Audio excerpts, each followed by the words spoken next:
Hi friends, good evening. Welcome to my channel stylish గారు. నేను blogs ఎలా ఉన్నారు ఫ్రెండ్స్? అందరూ బాగున్నారా? అందరూ బాగుండాలి, అందులో మనం ఉండాలి, ముఖ్యంగా నేను ఉండాలి.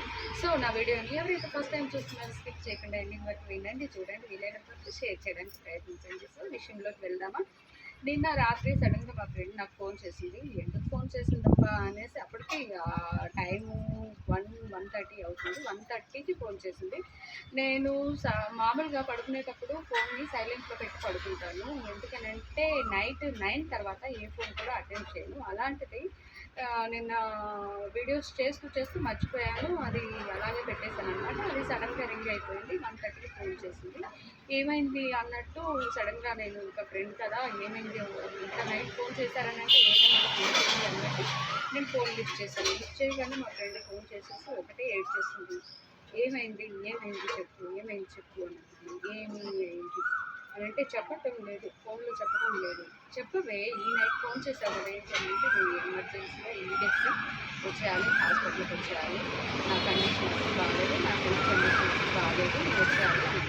అది ఇంకా నాకైతే అసలు ఆధారం లేదు కానీ ఏమైంది ఇలా ఇంత నైట్ ఇప్పుడు ఈ టైంలో అదేదో ఈవినింగ్ చెప్పొచ్చు కదా అని అంటే సడన్గా వస్తుందని ఏదైనా అనుకోకుండా వస్తాయా, చెప్పి వస్తాయా ఏదైనా అనేసి అన్నది. అనగానే ఇక్కడ నాకు భయం వేసింది. 1:30 అవుతుంది. ఈ టైంలో నేను అక్కడికి వెళ్ళేసరికి ఏ టైం అవుతుంది ఏమో అన్నట్టు అక్కడికి కూడా ఆలోచిస్తూ సరే ఏదేమైనా సరే మన ఫ్రెండ్ కదా, ఏదన్నా అయితే మళ్ళీ ప్రాబ్లం అవుతుంది అన్నట్టు నేను వెళ్ళాను.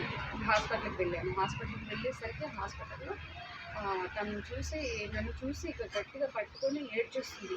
ఏమైంది అసలు, ఏంటి చెప్పు, ఎందుకు ఇలా ఏడుస్తుంది, ఏమైంది చెప్పు అని అనుకుంటే అసలు దాన్ని కంట్రోల్ చేయలేకపోయాను. ఎందుకనంటే ఎంత క్లోజ్ అనుకుంటేనే కదా అంతగానో పట్టుకొని ఏడుస్తారు. అంటే ఏమైంది చెప్పు అని అంటే ఏం లేదు ఇట్లా అని డైరెక్ట్గా తీసుకుంది. వాళ్ళ ఆయనకి యాక్సిడెంట్ అయింది. తన అనుకునే వాళ్ళు, తన చుట్టాలు, తన ఇంటి తరపున వాళ్ళు, తన ఫ్రెండ్స్ ఎంతమంది ఉన్నా, ఎంతమందికి ఫోన్ చేసినా ఈ టైంలో ఒక్కరు ఫోన్ లిఫ్ట్ చేయలేదు. నువ్వు ఫోన్ లిఫ్ట్ చేసావని అది ఎంతగానో నన్ను పట్టుకొని ఏడ్చింది అంటే అసలు నేను ఏడుపుని చూసి నాలో నేను కూడా ఫీల్ అయ్యాను. నిజంగానే ఇంతమంది ఉన్నా కూడా ఒక్కరు కూడా ఇలాంటి టైంలో, ఇలాంటి సిచ్యువేషన్లో ఒక్కరు కూడా అవసరానికి రాలేదు. నిజంగా నేను అసలు ఏమనాలో నాకు అర్థం కాలేదు. ఎవ్వరు కూడా ఫోన్ ఎత్తలేదు. నువ్వు వచ్చావు, ఇక దాకా వచ్చానంటే ఏం కాదు, నువ్వు బాధపడతాను, తను ఓదార్చి నువ్వు తనకి వాళ్ళ హస్బెండ్కి దేవుడితో చూపిస్తూ మాట్లాడుతూ ధైర్యం చెప్తూ తనకి ధైర్యంగా ఉంది. 6 వరకు హాస్పిటల్లో ఉండి అన్నీ చేసి చూసి వచ్చాను. సో ఎప్పుడైనా సరే ఫోన్ ఉన్నప్పుడు ఫోన్ లిఫ్ట్ చేయండి ఫ్రెండ్స్. ఏ టైంలో ఏ ఫోన్ వస్తుందో తెలియదు కదా, ప్లీజ్